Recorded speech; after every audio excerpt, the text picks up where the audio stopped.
ધોરણ 8 ની અંદર વિદ્યુત પ્રવાહની ચુંબકીય અસર પર આધારિત આપણે એક પ્રવૃત્તિ જોઈએ। અહીંયા આપણે ચુંબકીય અસર પર આધારિત એક ટેસ્ટરની શું કરેલી છે, રચના કરેલી છે। અહીંયા એક આપણે શું બનાવેલું છે, વિદ્યુત પરિપથ। આ પરિપથ કેવી રીતે બનાવ્યો તો એક બેટરી લીધેલી છે, બીજું આપણે શું લીધેલું છે, એલઈડી અને હોકા યંત્રનો અહીંયા આપણે શું કરેલો છે, ઉપયોગ। આ હોકા યંત્રની ઉપર તમે જોઈ શકો છો કે આપણે એક તાર વીંટાળેલો છે, એટલે કે તારનું ગૂંચળું બનાવેલું છે। આ એક છેડો છે એનો મુક્ત છેડો, એને આપણે બેટરીના એક છેડા એલઈડીના એક છેડા સાથે શું કરેલો છે, જોડેલો છે। અને બીજો જે છેડો છે એ કોની સાથે જોડેલો છે, બેટરી સાથે જોડેલો છે। તો અહીંયા આ રીતનો પરિપથ બનાવવાથી આપણે જોઈ શકીએ છીએ કે અહીંયા એલઈડી શું થાય છે, આપણી ચાલુ થાય છે। અને બીજું કે જે હોકા યંત્રની અંદર ચુંબકીય સોય જે છે એ સોયનું શું થાય છે, કોણાવર્તન થાય છે, એટલે કે આવર્તન થાય છે। તો આવી જ રીતે અહીંયા આપણે જોઈએ કે અલગ અલગ પ્રકારના આપણે શું લઈએ, પ્રવાહી લઈએ અને આ પ્રવાહીની અંદર ચુંબકીય અસર જોવા મળે છે કે નથી મળતી, કયા કયા પ્રવાહીની અંદર ચુંબકીય અસર જોવા મળે છે, એના માટે આપણે અલગ અલગ પ્રકારના શું લઈશું, પ્રવાહીના દ્રાવણો લીધેલા છે।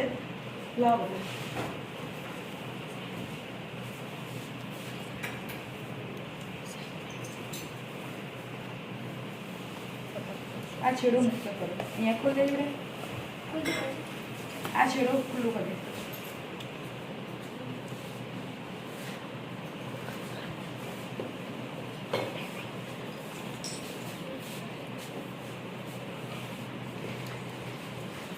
હવે આપણે જોઈએ જે તારના ગુંજરાનો એક છેડો હતો અહીંયા, આ છેડો સૌપ્રથમ આપણે લીંબુના રસની અંદર શું કરીશું, દ્રાવણની અંદર ડૂબાડીશું। અને બીજો છેડો એક વિદ્યાર્થી અહીંયા આવો, આની અંદર ડૂબાડો। તો તમે જોઈ શકો છો સરસ મજાનું એક એક વિદ્યાર્થી અહીંયા જોઈ શકો તો તમે જોયું કે લાઇટ શું થાય, એલઈડી ચાલુ થાય છે। અને બીજું અહીંયા એ વસ્તુ જોવાની છે કે ચુંબકીય સોય જે છે એ શું થાય છે, કોણાવર્તિત થાય છે। અહીંયા એક એક જણા જોઈ લો, દેખાય તમને, દેખાય છે ચુંબકીય સોયનું આવર્તન થતું હલતી હોય એવું દેખાય, ઓકે। બીજું અહીંયા એક શું આપેલી છે, સાસનું આપણે શું લીધેલું છે, દ્રાવણ। આની અંદર બે છેડા મુક્ત છેડાને આપણે ડૂબાડીએ, એટલે લાઈટ સીધી કરી દો તો તમે જોઈ શકો એની અંદર પણ લાઈટ એટલે કે એલઈડી ચાલુ થાય છે અને ચુંબકીય સોયનું શું થાય છે, કોણાવર્તન થાય છે। આ ખાંડનું દ્રાવણ છે।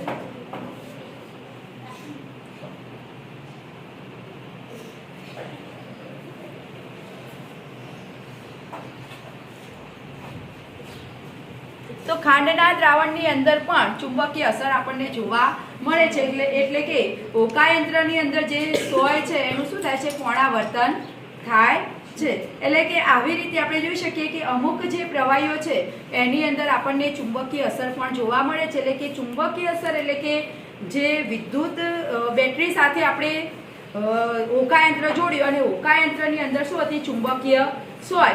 એ સોય જ્યારે વિદ્યુત પ્રવાહ અંદરથી પસાર થાય છે ત્યારે એ સોયનું શું થાય છે, કોણાવર્તન થતું જોવા મળે છે, બરાબર। દરેકે દરેક પ્રવાહીમાંથી વિદ્યુત પ્રવાહ પસાર થઈ શકતો નથી। જે પ્રવાહીમાંથી વિદ્યુત પ્રવાહ પસાર થઈ શકે છે એને આપણે વિદ્યુતના શું કહીએ છીએ, સુવાહક કહીએ છીએ। અને જે પ્રવાહીમાંથી વિદ્યુત પ્રવાહ પસાર થઈ શકતો નથી એ વિદ્યુતના શું છે, મંદવાહકો છે। એટલે કે પ્રવાહીની અંદર પણ આવી રીતે આપણને ચુંબકીય અસર જોવા મળે છે।